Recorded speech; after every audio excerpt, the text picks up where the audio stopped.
उपवास चेक लेका तहन जरूर तबुना ओना खातिर ते पुनिया कथा बइन लय अबुना जे पहिला दो ईश्वर जीशु दो ने 40 दिन 40 निंदे उपवास तहलना और शैतान दारायते बिडो उचुलेना ओनाते अबु जखन बुन उपवास जे हर ठे नेल उचु लगी दो बांग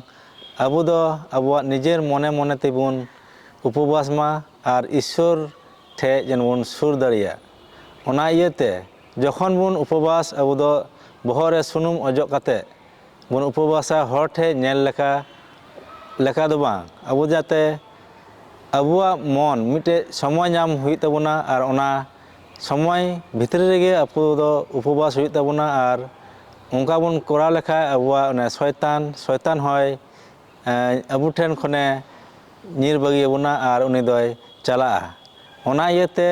अबु देला बुन मी सावते बुन उपवासा और ईश्वर दो अबु जतो कोई गड़ो बुना जे ईश्वरे मेंदा इन ठेन हिजुप पे और आपे दो इन आपे शक्ति इमा पेया शुधु अबुआ कोई जोंग दाड़ी दारायते उनी दोय बांचा बुना और गड़ो बुना अबु उपवास दबुन जाते ईश्वर सावते बुन जोपड़ाव दाड़िया उनी ठेन बुन हे दाड़िया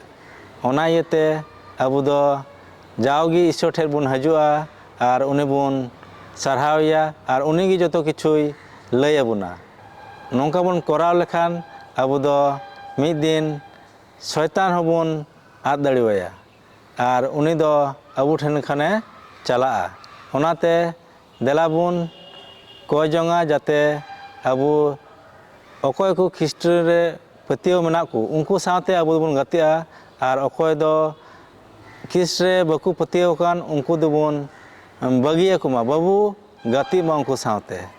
नियागी थोड़ा बासे अबुन सरहावातें लय अबुना।